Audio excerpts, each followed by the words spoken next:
Hello बच्चों, मैं हूँ मीनू चौहान और आज हम लोग हिंदी व्याकरण के अंतर्गत अपना नया अध्याय क्रिया, जिसे इंग्लिश में वर्ब कहते हैं, का अध्ययन करेंगे। तो क्रिया का शाब्दिक अर्थ है काम। जैसे यानी जहाँ पर किसी काम का होना होगा वहाँ पर क्रिया होगी। जैसे बालक लिख रहा है, लड़की पढ़ती है, चिड़िया उड़ती हैं। अब आपने देखा कि इन शब्द वाक्यों में लिख रहा है, पढ़ती है, उड़ती हैं, यहाँ पर कोई कार्य हो रहा है। तो अब हम क्रिया के द्वारा ये समझ लेते हैं कि जो शब्द काम का करना या होना प्रकट करता है वह क्रिया होती है। और व्याकरण की दृष्टि से इसकी परिभाषा है जिन शब्दों से किसी कार्य का होना या करने का पता चलता है उन्हें क्रिया कहते हैं। और क्रिया का मूल रूप धातु है, यानी धातु। क्रिया का मूल रूप धातु कहलाता है। इससे क्रिया के विभिन्न रूप बनाए जाते हैं। जैसे लिख धातु से लिखना, पढ़ से पढ़ना, चल धातु से चलना इत्यादि। अब हम पढ़ेंगे क्रिया के कितने भेद हैं। तो क्रिया के मुख्यतः कर्म के आधार पर क्रिया के दो भेद होते हैं, सकर्मक क्रिया और अकर्मक क्रिया। सबसे पहले हम पढ़ेंगे सकर्मक क्रिया। सकर्मक क्रिया किसे कहते हैं? तो जब क्रिया के साथ कर्म होता है तो वह सकर्मक क्रिया कहलाती है।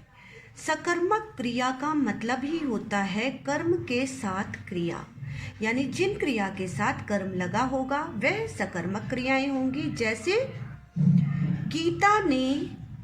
मीता ने पत्र लिखा। अब हमने यहाँ देखा मीता क्या है? कर्ता, लिखा क्रिया है और हमारा पत्र है कर्म। अब हमें पता कैसे चलेगा कि कर्म पत्र हमारा कर्म है? तो जब भी हम क्रिया में क्या क्वेश्चन करें, क्या लगाकर प्रश्न करें कि क्या लिखा, तो उत्तर आएगा पत्र लिखा। और जो उत्तर आता है वही हमारा कर्म होता है। और जब कर्म हो क्रिया के साथ जुड़ा होता है तो वह क्रिया सकर्मक क्रिया कहलाती है। एक और उदाहरण देख लेते हैं। नानी ने कहानी सुनाई, यानी किसने कहानी सुनाई? नानी ने। क्या सुनाई? कहानी। तो ये हमारा हो गया सकर्मक क्रिया के उदाहरण। अब हम देखेंगे कि सकर्मक क्रिया के दो भेद होते हैं, और वो दो भेद हैं कौन कौन से? तो सबसे पहले है हमारा सकर्मक क्रिया के दो भेद होते हैं। नंबर एक कर्मक क्रिया, नंबर 2 द्विकर्मक क्रिया। तो एक कर्मक क्रिया क्या होती है? सबसे पहले ये देखिए कि जिन एक कर्मक, यानी एक माने एक, वन, और कर्मक मतलब कर्म सहित क्रिया, यानी जिन क्रियाओं में एक कर्म होता है वे एक कर्मक क्रिया कहलाती हैं। जैसे राधा पेन से लिखती है। अब यहाँ हमने देखा किससे लिखती है? पेन से लिखती है। तो कितने कर्म है? सिर्फ एक ही कर्म है, इसलिए यहाँ एक कर्मक क्रिया है। अब हमारा आ गया द्विकर्मक क्रिया। द्विकर्मक क्रिया क्या होती है? जहाँ पर जिन क्रियाओं में दो कर्म होते हैं वे द्विकर्मक क्रिया कहलाती हैं। यानी जिन क्रियाओं के साथ दो कर्म जुड़े हों वो द्विकर्मक क्रियाएं कहलाती हैं। जैसे अध्यापक विद्यार्थियों को कविता पढ़ाता है। तो अब हमने यहाँ देखा कि अध्यापक क्या है? कर्ता है, पढ़ाता है क्रिया है, और क्या पढ़ाता है? कविता पढ़ाता है।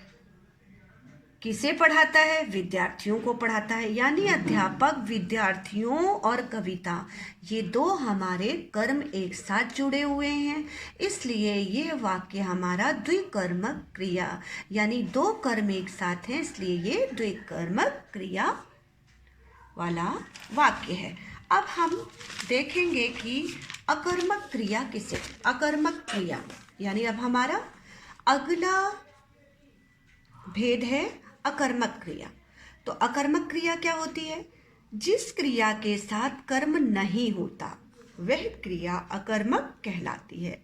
अकर्मक का मतलब ही होता है अ प्लस कर्म। तो यानी बिना कर्म के साथ क्रिया, जिन वाक्यों के साथ क्रिया नहीं जुड़ी होगी, क्रिया का बोध नहीं हो रहा होगा, वे हमारी अकर्मक क्रिया कहलाएंगी। जैसे घोड़ा दौड़ता है, अब आपने देखा घोड़ा कर्ता हो गया, दौड़ता क्रिया। जोकर हंसता है, जोकर हमारा करता है, हंसता सिर्फ क्रिया है। बच्चा सोता है, बच्चा कर्ता हो गया, सोता है क्रिया है। तो यानी इनमें कर्म नहीं जुड़ा है, इसलिए ये हमारी अकर्मक क्रियाएं हैं।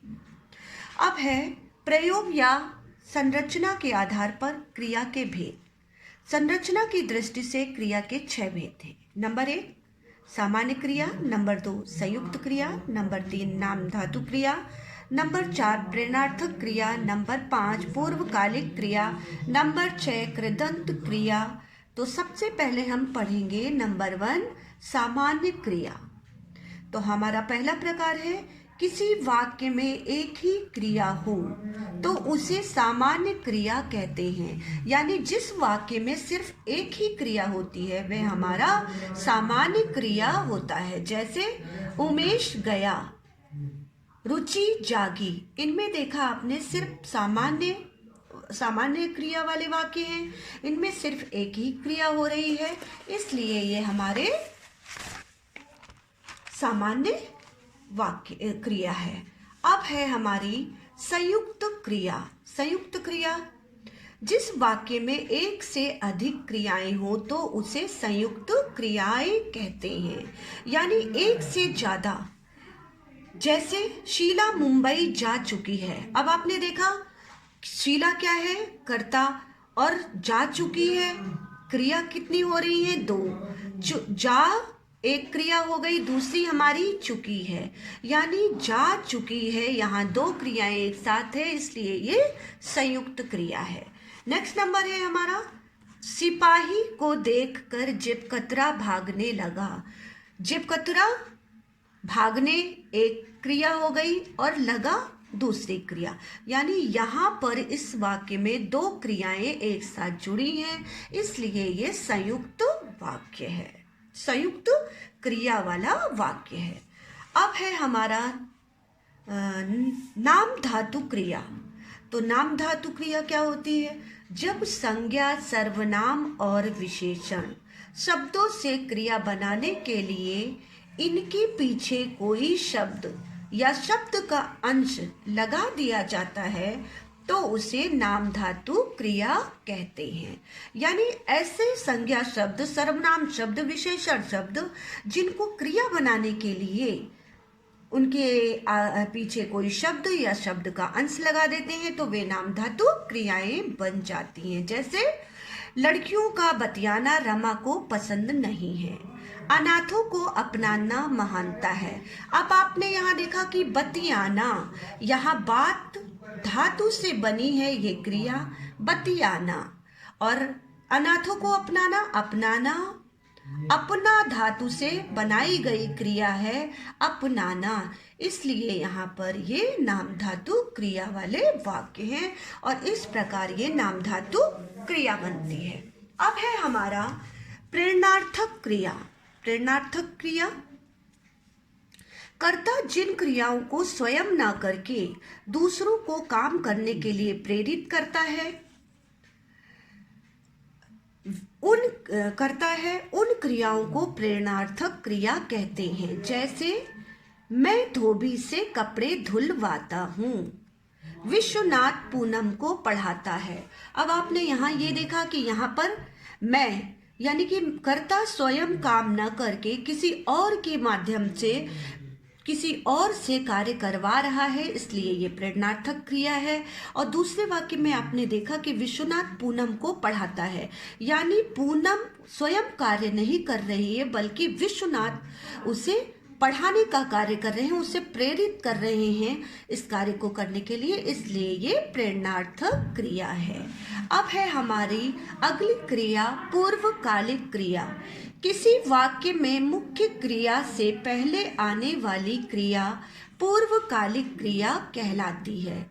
यानी किसी वाक्य में जब मुख्य क्रिया, मेन क्रिया जो होती है, उससे भी पहले जो एक क्रिया लगती है वह पूर्वकालिक क्रिया कहलाती है। जैसे रचना नहाकर पढ़ने बैठ गई, सुमन ने कविता पढ़कर सुनाई। यानी आपने देखा कि पढ़ने बैठ गई, पढ़ने बैठने से भी पहले, मुख्य क्रिया से भी पहले एक क्रिया की गई है और वह क्रिया है नहाकर। नेक्स्ट नंबर में आपने देखा सुमन ने कविता पढ़कर सुनाई, यानी सुनाई मुख्य क्रिया हमारी है सुनाई, और सुनाई कविता सुनाने से पहले उसने क्या करा, पढ़कर, यानी उससे पहले भी एक क्रिया की गई है, इसलिए ये पूर्वकालिक क्रियाएं हैं। अब है हमारा आखिरी क्रिया कृदंत क्रिया। तो कृदंत क्रियाएं क्या होती हैं, जरा इसे भी देख लेते हैं। कृदंत क्रियाएं वे क्रियाएं हैं जो क्रिया शब्दों के अंत में प्रत्यय लगाकर बनती हैं, उन्हें कृदंत क्रियाएं कहते हैं। जैसे चल प्लस त चलता, लिख प्लस ना लिखना, चल प्लस कर चलकर, दौड़ प्लस त यानी दौड़ता। यानी ऐसी क्रियाएं जो क्रिया शब्दों के अंत में प्रत्यय लगाकर उन्हें कृदंत क्रियाएं कहते हैं। यानी जब वो शब्दों में अंत में प्रत्यय लगा दिया जाता है तो वो कृदंत क्रियाएं बन जाती हैं। जैसे अभी आपने उदाहरण से देख लिया, चल प्लस ता चलता, लिख प्लस ना लिखना इत्यादि। तो आई होप आप सबको क्रिया समझ में आ गई होगी। धन्यवाद।